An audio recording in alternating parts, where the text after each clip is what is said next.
The rain fell hard against the cracked windows of Red Hollow Correctional Facility. A steady drizzle, cold enough to seep into bone.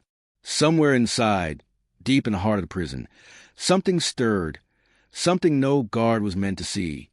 Outside the warden's office, K9 Officer Briggs German Shepherd, Rook, stood motionless, ears pricked, eyes fixed. Not a bark, not a twitch, just stillness, as though the air itself had stopped breathing. Behind those locked steel doors, a secret was waiting, and once it was found, the prison would never be the same. If you enjoy deeply immersive thrillers like this, your quiet support helps more than you know. A like and subscribe keeps stories like this alive.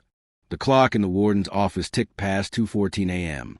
The hallway outside echoed with a faint hum of fluorescent lights and the soft drip of water from a cracked pipe. Rook's boots, paws, were planted with uncanny stillness, his gaze fixed on a heavy oak door at the far end of the hall. Officer Briggs stepped into the dim hallway, breath clouding in the cold air. His boots squeaked on wet concrete. "What is it, boy?" he murmured, crouching beside him. Rook did not move, not even a breath. Briggs had worked with dogs for over a decade, and something about the stillness was wrong. Not normal alert, not curious. This was fear. Briggs glanced toward the warden's office. Warden Cartwright was notorious for late-night hours, but he didn't often work past midnight, and never with such secrecy. Briggs adjusted his flashlight and stepped forward. A faint scent hit him before he reached the door. Iron, blood, and something coppery, sweet, like rot. He paused. Rook growled low, deep in his throat, the kind of sound that crawls under skin. Briggs' hand rested instinctively on his service pistol, but he kept moving. Through the small window of the door, he saw Cartwright bent over something at his desk. Cartwright's back was to him, his shoulders tense. Papers littered the floor around him. Rook's growl deepened, vibrating in the silence. Briggs cleared his throat. "Warden? Everything okay?" Cartwright froze. Slowly, he turned. His face was pale, sweat clinging to his brow despite the chill of the night. "Briggs," he said quietly, his voice tight. "Go back to your post. Now." Briggs stepped closer. "Sir, something's not right. Rook won't move. He's never." Cartwright cut him off. "I said go." His voice was sharper now, edged with desperation. Briggs looked into the warden's office. Cartwright's desk was covered in photographs, maps, handwritten notes, and in the center, something wrapped in a dark cloth. Rook barked once, low and sharp. Briggs froze. The dog stared at the desk as though he could see inside whatever lay beneath the cloth. Cartwright stepped toward Briggs, his expression hard. "Leave. Now. No exceptions." Briggs hesitated. Then, "Sir, if something's wrong." Before Briggs could finish, the lights flickered. Then everything went dark. A loud, metallic thunk echoed through the hallway. Briggs' flashlight beam wavered. Rook barked again, louder this time, urgent. Then silence. Briggs swore under his breath and reached for his radio. No signal. The warden's office door was now ajar. Briggs stepped forward. Every instinct screamed at him to stop, but he moved anyway. Inside the office, the air was thick, heavy. The smell was worse now, blood, rust, and something else. Something rotting. Cartwright was gone. The desk was empty. The papers scattered, soaked with something dark and sticky. And the object under the cloth gone. Rook was still, frozen at the threshold, eyes fixed on something in the far corner of the room. Briggs followed the gaze. The floorboards beneath that corner were different, warped, wet. A faint sound came from underneath, a low thrum like a heartbeat.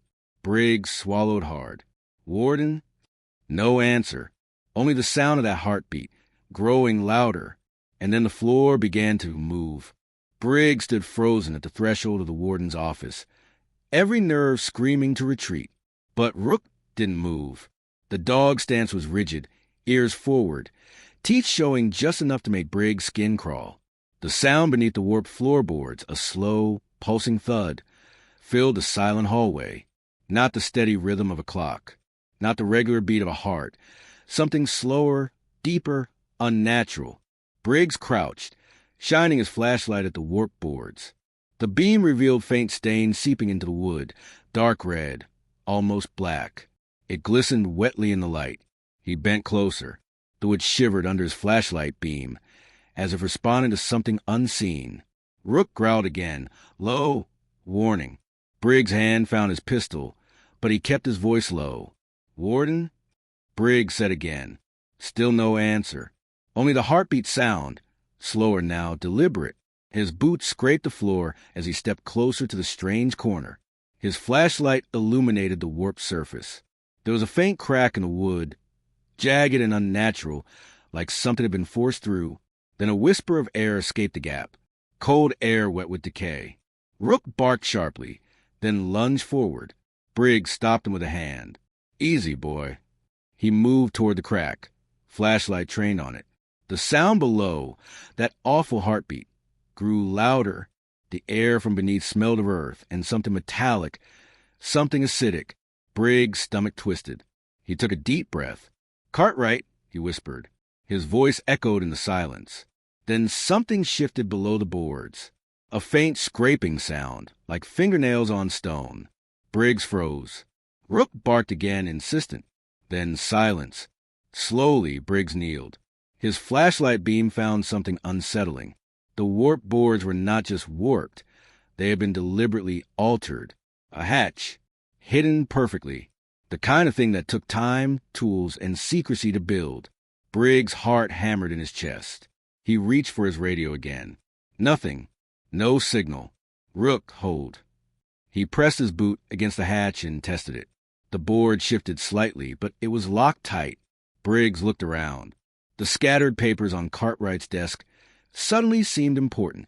They contained strange sketches, maps of the prison, crude markings, notes in the warden's handwriting. Words, under seal, door. Briggs felt a chill run down his spine. Rook growled again, a sound like a warning. From the far corner of the room came a noise. A soft sound, faint, almost human. A whisper. Briggs froze. He couldn't tell if it was coming from behind the hatch or somewhere else entirely. Then, through the dark, came a sound far worse, a muffled scream. Short, broken, desperate. Briggs' blood went cold. His hand gripped his pistol tighter. He looked toward the door. Silence. The hallway was empty.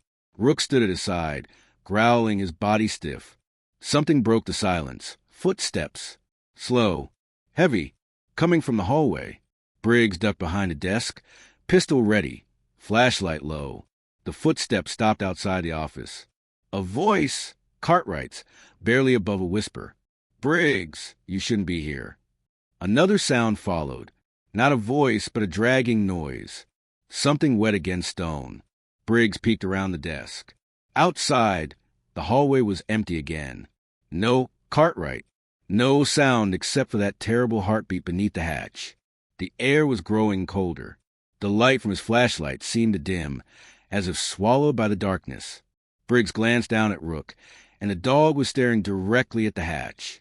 Not growling, not barking, but trembling. Then the hatch groaned. Briggs froze.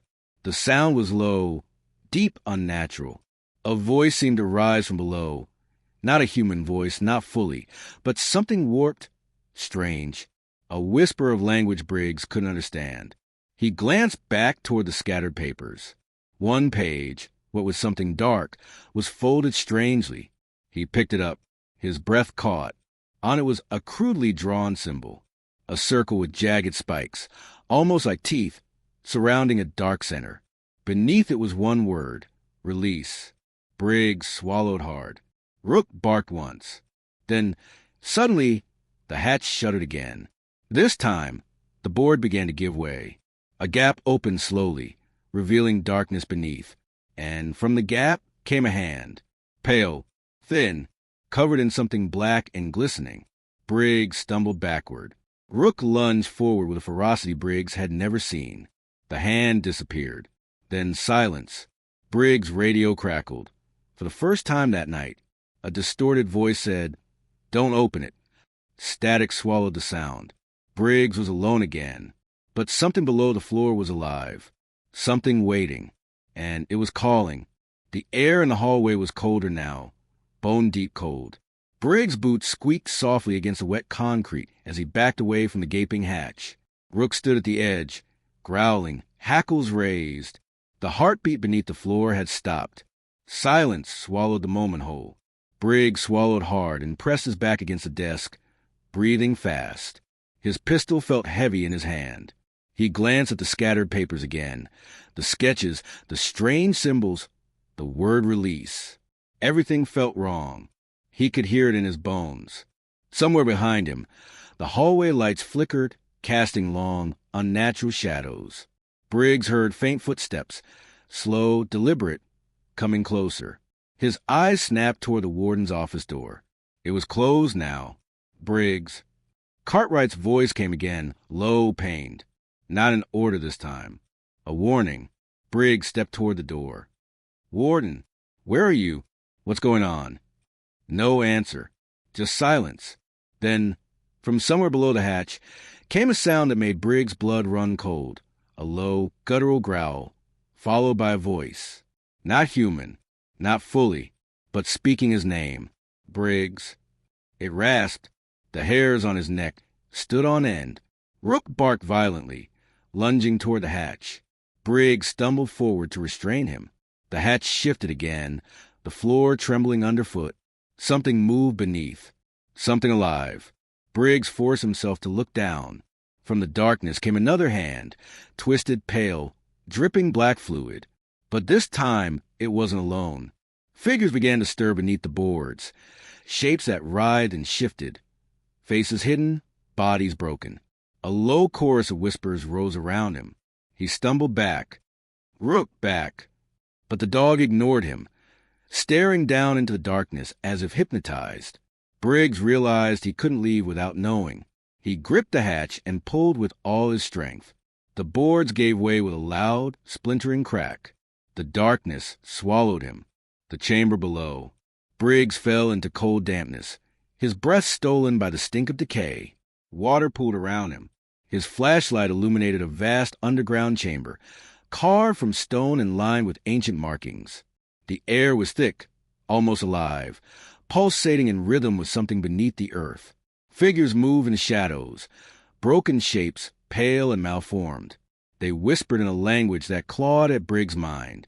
His flashlight revealed more symbols, etched into stone, the same jagged circle with spikes that Cartwright's papers had drawn.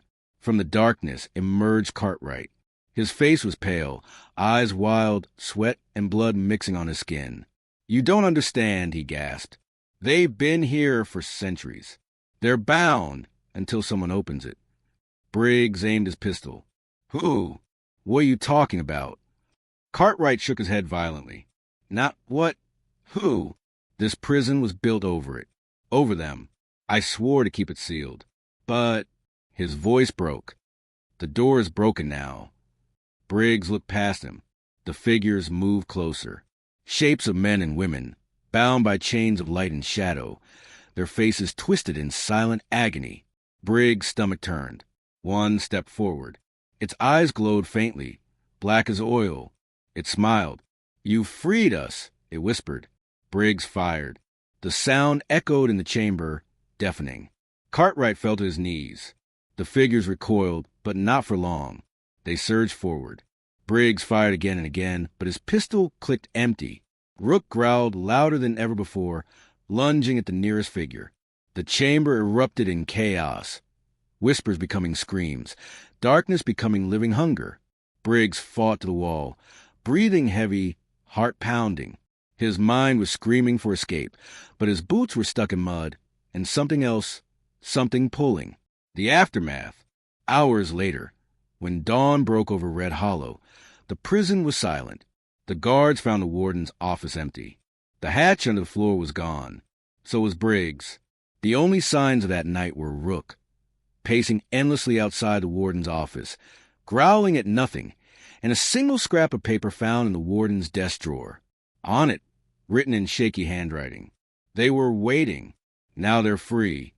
Red Hollow Correctional Facility closed forever that day. The gates were welded shut.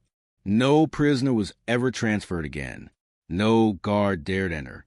Locals whispered of unnatural things under the earth, of voices in the dark, and of AK-9 who still stands guard to this day, refusing to leave the door he watched that night. Some say Rook is still there, waiting for Briggs, and waiting for whoever dares open the door again.